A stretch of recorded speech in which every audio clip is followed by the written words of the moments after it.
Assalamualaikum warahmatullahi wabarakatuh. Perkenalkan, nama saya Yuki Dwi-Dharma. Saya adalah salah seorang dosen Universitas Pelita Bangsa, program studi manajemen.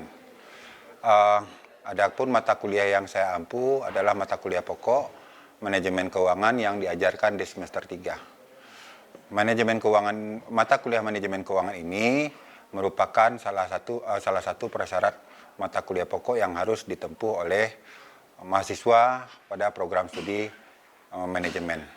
Adapun kompetensi atau capaian lulusan program studi yang akan mahasiswa peroleh adalah sebagai berikut. Yang pertama, mahasiswa diharapkan akan menjadi insan yang bertakwa kepada Allah Subhanahu wa taala, di mana selalu mengedepankan norma dan perilaku bermartabat sesuai dengan nilai-nilai agama, beradab dan beretika. Selanjutnya, diharapkan mahasiswa akan memiliki peran dalam mencerdaskan kehidupan bermasyarakat, berbangsa, dan bernegara, serta bertujuan untuk memajukan peradaban bangsa Indonesia berlandaskan Pancasila dan Undang-Undang Dasar 1945. Kemudian diharapkan mahasiswa memiliki sikap ilmiah yang terstruktur, sistematis dalam setiap pemecahan masalah sebagai upaya memberikan kontribusi yang optimal demi kepentingan masyarakat yang selaras dengan kelestarian lingkungan dan kualitas pendidikan dunia. Kemudian diharapkan mahasiswa menguasai konsep teoritis di bidang manajemen perusahaan secara umum dan konsep teoritis khusus dalam bidang manajemen keuangan secara komprehensif, mendalam, dan sistematis, serta dapat memformulasikan penyelesaian masalah secara prosedural. Selanjutnya, mahasiswa diharapkan mampu menerapkan teori-teori keuangan dan konsep keuangan perusahaan dalam melaksanakan pembelajaran yang kreatif dan inovatif melalui pemanfaatan ilmu keuangan kontemporer dan teknologi keuangan yang berlandaskan pada kecakapan hidup. Selanjutnya, diharapkan mahasiswa mampu menerapkan pemikiran yang logis, memiliki pemikiran kritis, terukur, sistematis dan inovatif dalam konteks keilmuan keuangan.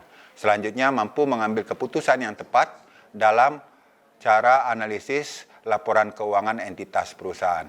Kemudian, menerapkan konsep keuangan modern yang relevan dalam melakukan valuasi perusahaan dengan perkembangan zaman dalam mengembangkan pembelajaran yang berkualitas, menggunakan teknologi informasi pendidikan yang mendukung tercapainya pendidikan yang bermutu dan berdaya saing.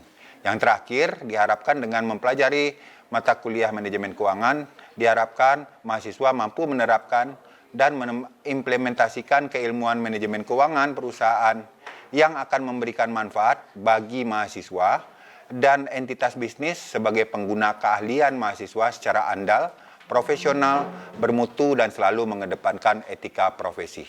Untuk capaian pembelajaran mata kuliah, ada beberapa poin penting yang disampaikan. Yang pertama adalah mahasiswa memiliki keterampilan terkait dengan bagaimana cara mengelola keuangan yang baik dan benar. Kemudian, mahasiswa mampu melaksanakan proses pembelajaran terkait dengan manajemen keuangan perusahaan, menggunakan metode yang akurat, terstruktur, sesuai dengan metodologi keuangan, sehingga dapat mengetahui perkembangan dan evolusi teori keuangan dari masa ke masa. Kemudian dilanjutkan dengan menjelaskan dan menganalisis laporan keuangan perusahaan seperti laporan posisi keuangan, laporan laba rugi komprehensif, laporan perubahan modal, laporan arus kas, serta mengetahui cara kerja catatan atas laporan keuangan dan bagaimana melakukan analisis laporan keuangan. Kemudian, capaian pembelajaran mata kuliah berikutnya adalah mampu menjelaskan secara rinci pasar keuangan dan hubungan dengan keuangan perusahaan, serta menjelaskan secara lengkap produk-produk pasar keuangan dan pasar modal beserta turunannya. Yang kelima, mahasiswa mampu memahami dan menghitung menggunakan prinsip atau teori nilai waktu dari uang. Kemudian yang ketujuh, mahasiswa memiliki kemampuan yang memadai bagaimana cara menilai sekuritas, saham, obligasi, serta produk derivatif yaitu waran, dan produk pasar derivatif lainnya, serta melakukan analisis penilaian sekuritas pasar modal dengan menggunakan data aktual.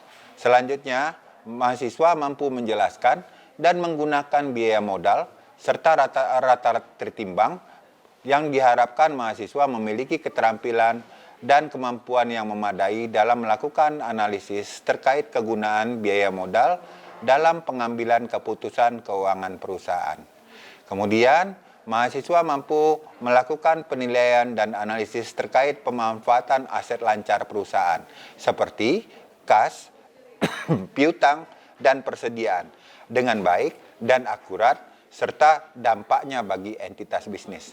Yang terakhir, mahasiswa dapat melakukan perhitungan dan menjelaskan dengan baik terkait dengan struktur modal perusahaan dan menerapkan pada entitas bisnis. Seperti yang kita ketahui bahwa mata kuliah manajemen keuangan ini merupakan mata kuliah pokok yang harus dipelajari oleh seluruh mahasiswa, terutama mahasiswa yang sedang belajar di program studi manajemen keuangan, di program studi di ilmu manajemen.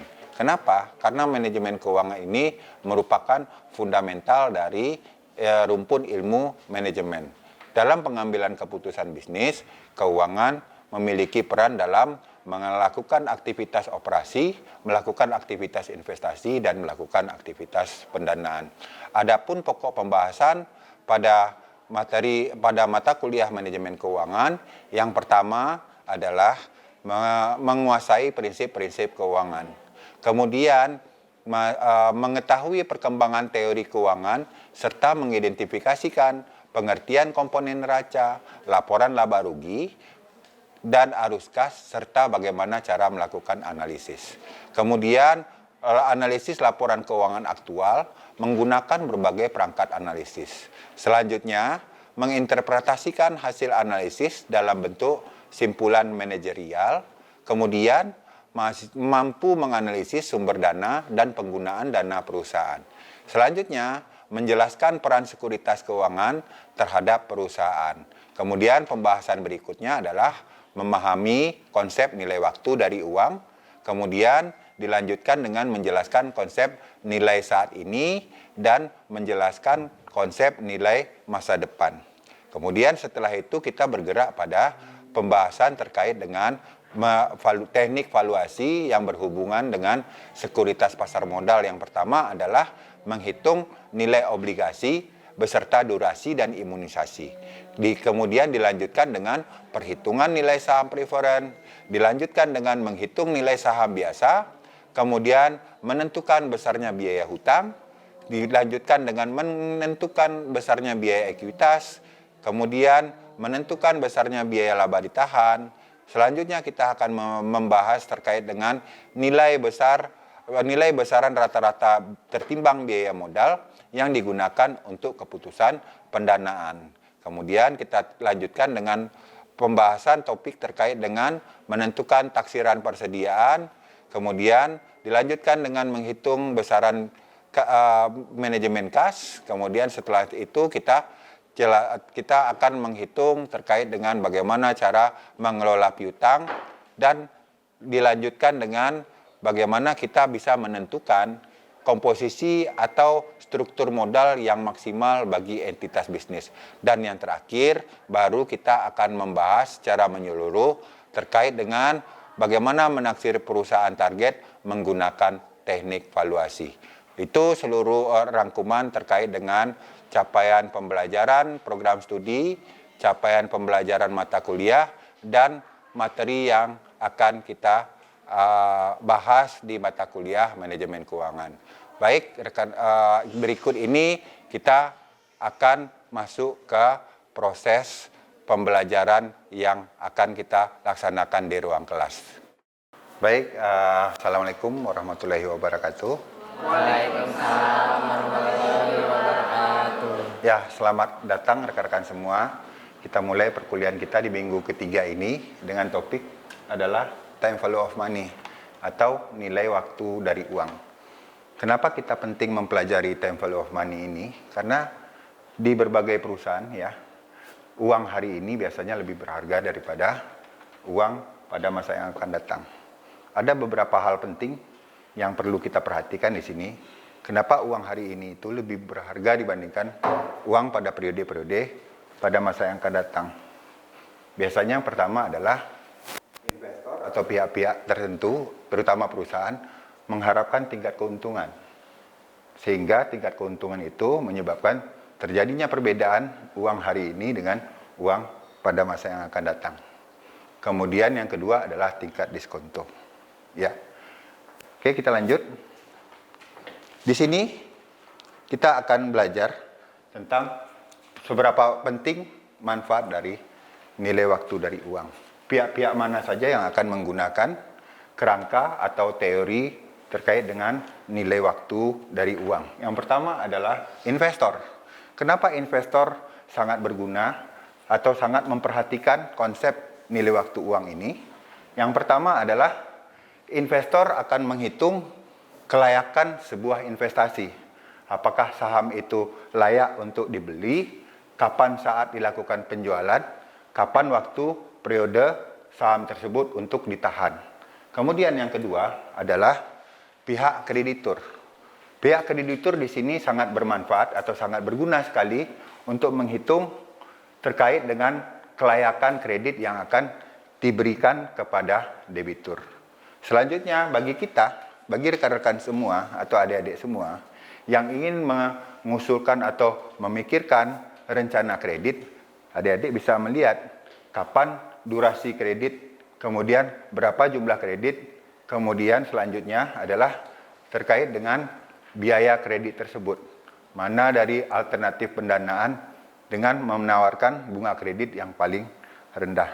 Yang terakhir adalah kegiatan perusahaan yang berhubungan dengan proyek-proyek strategis yang akan meningkatkan nilai perusahaan. Ya, oke. Baik, kita lanjutkan topik berikutnya. Di sini konsep dasar nilai waktu dari uang itu adalah, pertama saya akan mengajarkan kepada adik-adik dasar konsep nilai waktu dari uang. Dimulai dari bunga sederhana, ya, atau yang kita kenal dengan simple interest. Misalkan di sini Pak Yuki, saya sendiri ya, Pak Yuki mengajukan pinjaman ke Bank ABC misalnya, sebesar 100 juta. Nah, karena Pak Yuki mengajukan pinjaman hari ini, nilai hari inilah yang kita sebut sebagai present value. Ya, hari ini Pak Yuki mendapatkan uang 100 juta. Kemudian Pak Yuki mengajukan pinjaman ke Bank ABC. ABC sebesar 100 juta. Bank ABC mensyaratkan tingkat bunga pinjaman 10% per tahun. Jika Pak Yuki mengajukan pinjaman selama 3 tahun, periodenya, tenornya selama 3 tahun, pertanyaannya berapa uang yang harus dibayarkan Pak Yuki pada tahun ke-3. Sehingga kita harus membuat garis waktunya. Di sini tahun 0, tahun 1, tahun 2, sampai tahun ke-3. Nah, di tahun 0 ini Pak Yuki menerima uang dari pinjaman bank sebesar 100. Kemudian kalau seandainya Pak Yuki meminjam hanya 1 tahun, di tahun pertama Pak Yuki membayar uang sebesar 100 juta ditambah dengan bunganya 10% kali 100 juta sama dengan 10 juta. Berarti kalau seandainya Pak Yuki hanya meminjam 1 tahun, uang yang harus dikembalikan sebesar 110 juta. 100 juta pokok pinjaman ditambah dengan 10 juta bunga pinjaman. Begitu juga dengan tahun kedua dan tahun ketiga. Kalau seandainya tahun ketiga menjadi 100 juta ditambah dengan 10% kali 100 juta kali 3 sama dengan 30. Berarti total yang harus dikeluarkan sebesar 130 juta. Nah, dengan menggunakan skema ini terlalu sulit atau terlalu panjang sehingga bisa kita simpulkan atau kita bentuk menjadi sebuah rumus atau formula matematika. Menjadi future value dari bunga sederhana, ya, simple interest sama dengan nilai sekarang present value dari simple interest ditambah dengan present value dari simple interest dikali dengan tingkat suku bunganya dikali periode, atau kita sederhanakan lagi sama dengan present value simple interest dikali dalam kurung 1 ditambah I kali N. Kita buktikan. Di sini kita masukkan 100 juta 1 ditambah 10% dikali 3 sama dengan 100 juta ditambah dengan 30 sama dengan 130 terbukti ya. Jadi kita bisa menggunakan rumus ini. Oke, silahkan mungkin dari rekan-rekan untuk meningkatkan pemahaman rekan-rekan saya coba memberikan soal ya. Untuk soal silahkan mungkin Yanti maju ke depan. Silahkan. Coba dibuat soalnya ya. Oke. Misalkan Pak Anto mengajukan pinjaman ke bank sebesar 500 juta ya. 500 juta dengan bunga 10%. Oke, selama 10 tahun. Pertanyaannya berapa uang yang harus dibayar Pak Anto di tahun ke-10 dengan menggunakan bunga sederhana. Silahkan. Waktunya cepat.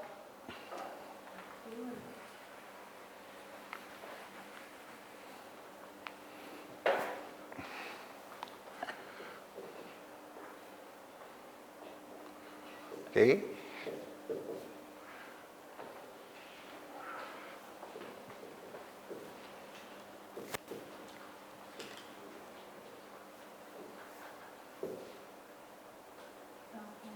Ya, langsung aja.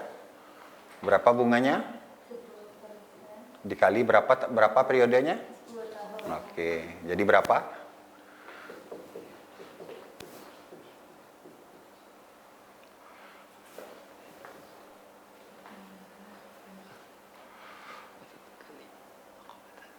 $0,1.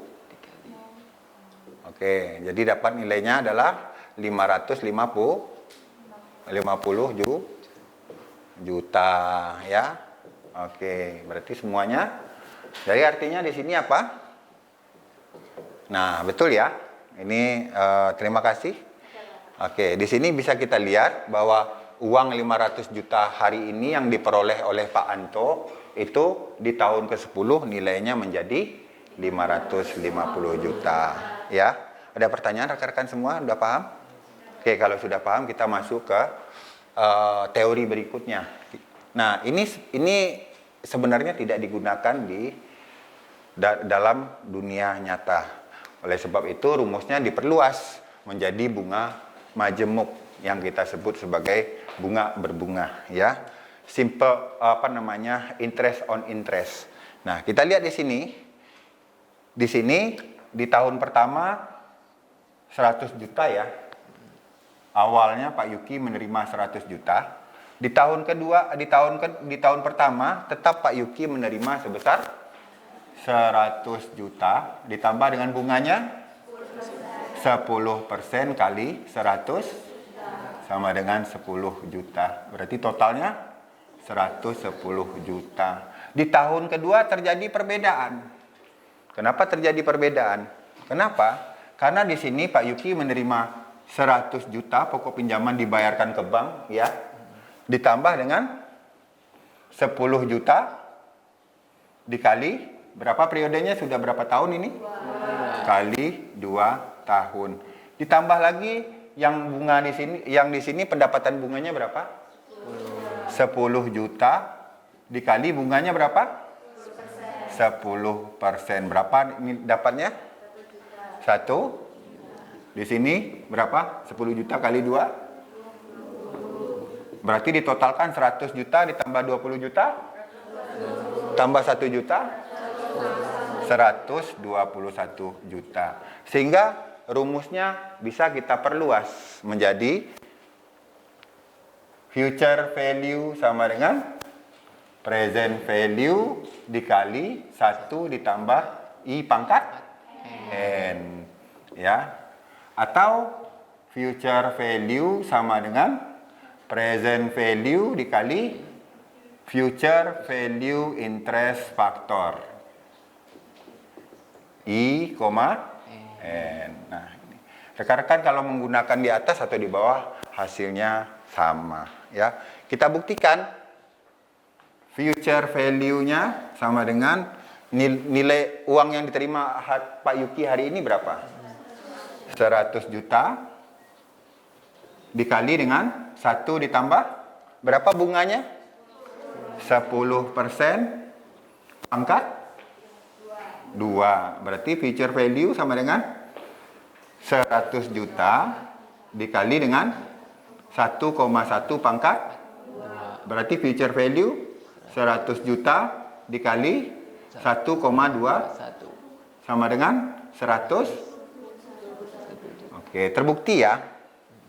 Jadi rekan-rekan, kita sudah dapat rumus yang kita gunakan. Jadi ini adalah rumus yang kebanyakan atau rumus yang kebanyakan digunakan pada dunia keuangan. Baik itu untuk keputusan investasi maupun untuk keputusan kelayakan kredit dan lain sebagainya. Oke. Baik, kita lanjut ke topik berikutnya. Nah, di sini kita melihat ini rumusnya ya. Jadi rekan-rekan bisa mengecek itu. Nah, sekarang kita bisa melihat perbedaan antara kenapa bunga berbunga itu penting. Di sini saya perbesar. Nah, rekan-rekan bisa melihat di sini ya. Dengan uang yang dipinjam itu sama-sama 1 juta. Nah, di sini terjadi perbedaan. Terjadi perbedaan itu. Kalau seandainya menggunakan bunga sederhana di tahun ke-20 dengan tingkat bunga 8%, itu nilai uang kita menjadi 2,6 juta. Sedangkan jika kita menggunakan bunga berbunga di tahun 20, uang kita menjadi 4,6 juta. Berarti sangat luar biasa kalau seandainya kita menggunakan metode bunga berbunga. Oke? Oke, di sini coba silakan ada soal di bawah ini. Untuk soal yang kedua, silakan Wisnu kerjakan. Ya, Pak Yuki menginvestasikan uang sebanyak modal awalnya sebesar, ini saya kecilkan aja ini.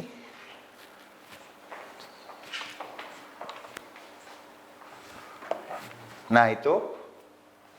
Pak Yuki menginvestasikan uang sebagai modal awal sebesar 100 juta untuk usaha fintech menghasilkan keuntungan 20% selama 5 tahun.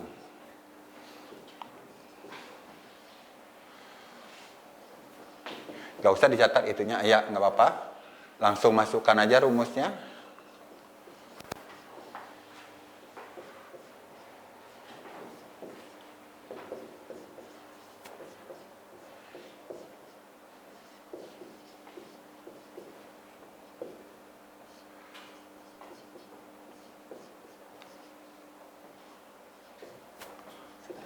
Oke, bisa dilihat di tabel FOFIF. Silakan dilihat aja untuk mempercepat waktu. Ini 1,2 pangkat 5. Silakan dilihat tabel FOFIF-nya. Ya. Nah, cara menghitung tabel FOFIF dilihat di sini ya.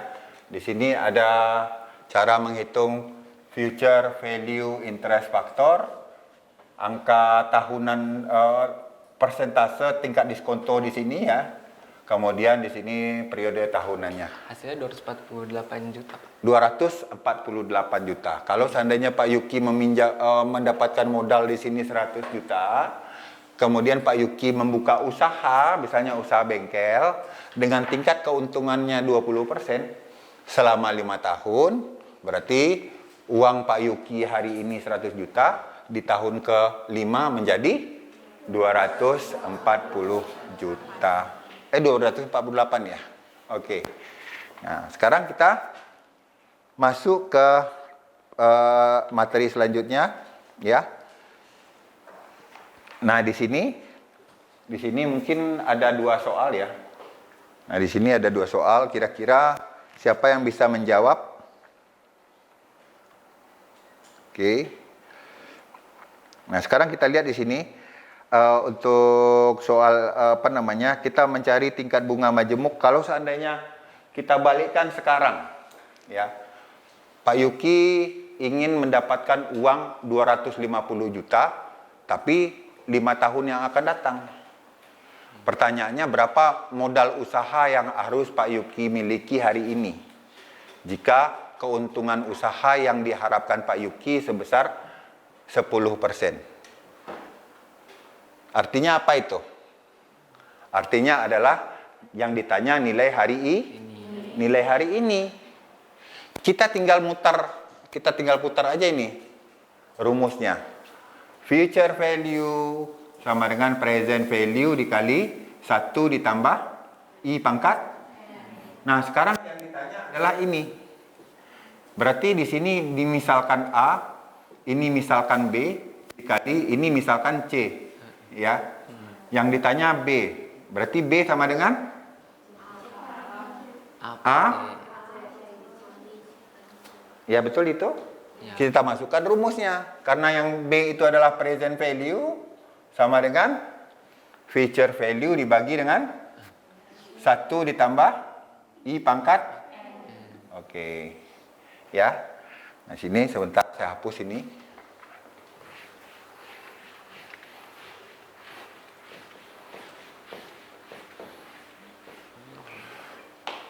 Oke. Nah, ini kita hapus. Misalkan Pak Yuki mengharapkan uang sebesar 250 juta dari modal usaha, ya. Berarti di tahun kelima, future value tahun kelima sama dengan 250,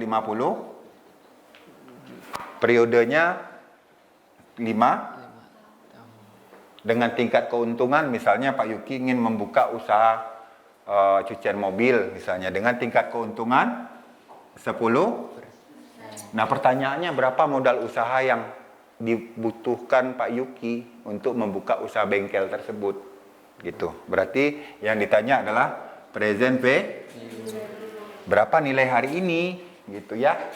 Kita tinggal masukkan aja rumusnya. Present value sama dengan future value dibagi dengan 1 ditambah I pangkat N. Berapa jadinya? Present value sama dengan 250 juta dibagi 1 tambah 10% pangkat 5, ya. Berarti present value sama dengan 250 juta dibagi 1,1 pangkat, atau present value sama dengan 250 juta dikali PEVIF berapa? 10%, 5 tah? Nah, ini coba dicari nanti berapa PEVIF-nya, ya. Anggaplah kira-kira berapa itu. Oke, anggap kira-kira dapatnya 178 juta, gitu ya.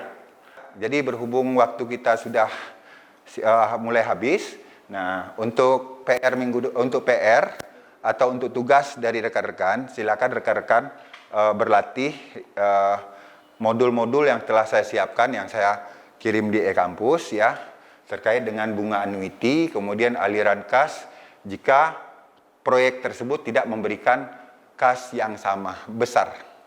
Oke. Kemudian setelah itu perpetuity serta bagaimana cara menghitung amortisasi pinjaman. Baik, ada pertanyaan sebelum kita tutup perkuliahan ini? Cukup jelas? Oke, terima kasih banyak atas perhatian rekan-rekan semua. Mohon maaf atas segala kekurangan saya ya. Semoga apa yang kita pelajari hari ini memberikan manfaat kepada rekan-rekan semua, terutama meningkatkan keahlian rekan-rekan menjadi ahli di bidang keuangan. Terima kasih. Saya akhiri perkuliahan ini dengan mengucapkan wabillahi taufiq wal hidayah. Assalamualaikum warahmatullahi wabarakatuh.